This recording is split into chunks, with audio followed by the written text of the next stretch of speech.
A quick look at any current newspaper, magazine, or news clip will tell you that sexual misconduct is a serious problem and a pervasive one on college campuses.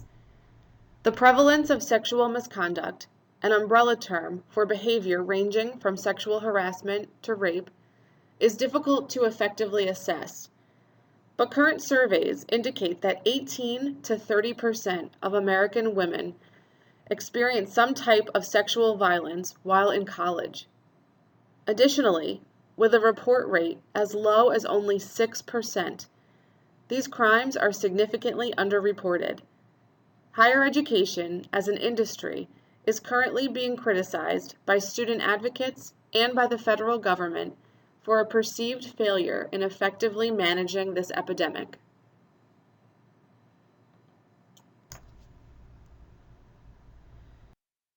The federal government has criticized higher education for not effectively enforcing Title IX on campus. Title IX of the Education Amendments, a federal law passed in 1972, prohibits discrimination on the basis of sex in any educational program that receives federal funding. Title IX enforcement agencies have firmly understood sexual misconduct as a form of gender inequity. Though many people have heard of Title IX in relation to gender equity in college athletics, the law has most recently focused on protecting students from gender-based violence and misconduct in educational settings.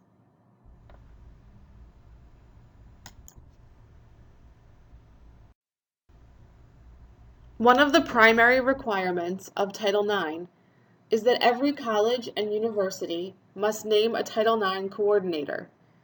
This administrator is tasked with ensuring gender equity on his or her campus and maintaining institutional compliance with Title IX requirements. Recent guidance has tasked Title IX coordinators with the specific task of eliminating known sexual misconduct, preventing its reoccurrence, and addressing its effects among victims and the campus community. Recent criticisms and legislation has significantly grown the Title IX coordinator role and increased their interaction with both student victims and perpetrators of sexual misconduct on campus, particularly around the investigations of known misconduct. Title IX coordinators frequently find themselves in the difficult role of having to care for and support students affected by sexual misconduct, while also supporting the institution's obligations to investigate and adjudicate sexual misconduct.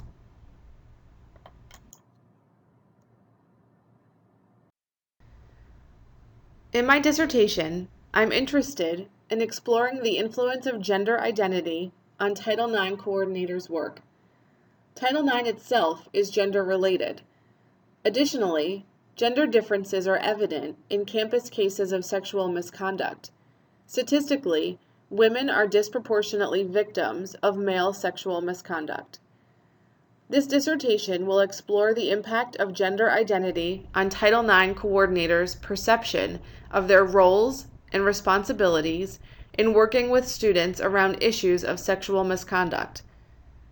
Additionally, I will specifically examine the use of justice and care moral orientations proposed by Carol Gilligan as a framework for understanding potentially gendered responses in Title IX coordinators' work.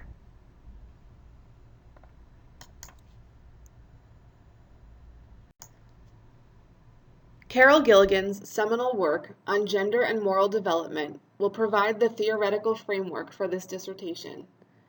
In response to male-focused research on moral reasoning, Gilligan published a revised model that addressed the moral and psychological experiences of women.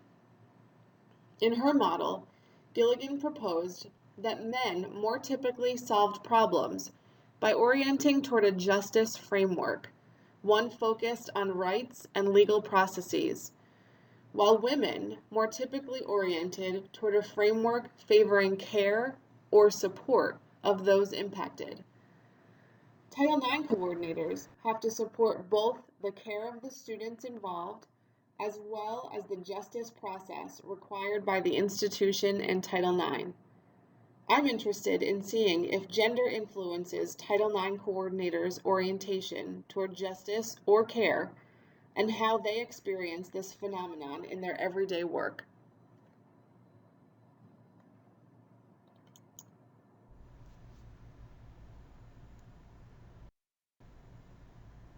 This dissertation will employ a mixed method design, initially focusing on a quantitative approach toward data collection, and then exploring the lived experiences of Title IX coordinators. Specifically, this study will use the sequential explanatory design approach to mixed methods.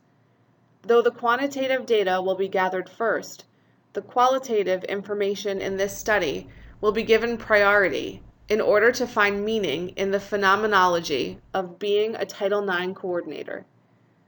Both quantitative and qualitative results will be analyzed separately and merged through triangulation at the interpretation stage.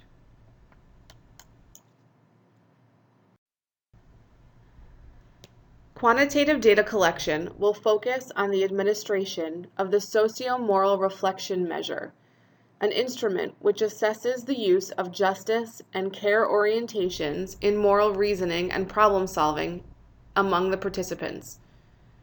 This instrument will be administered to a sample of Title IX coordinators. Results will be analyzed using the chi-square test for independence to see if there is a relationship between gender and moral orientation of justice and care among the participants. Additionally, Title IX coordinators will participate in a survey about their experience of gender identity in their work.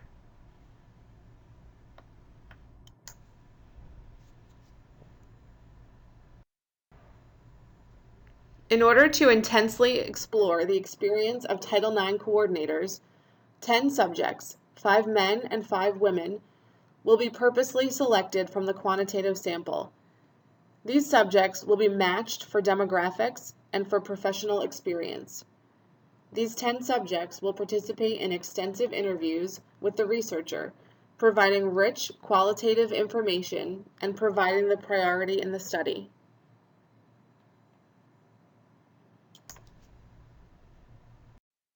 All data and information collected will be reviewed for trends, patterns, and insight into the influence of gender on Title IX coordinators. Ultimately, this research aims to raise awareness about the role of gender in Title IX work. I hope to contribute to the very limited literature on Title IX coordinators and to assist the field in developing best practices for work around sexual misconduct on college campuses.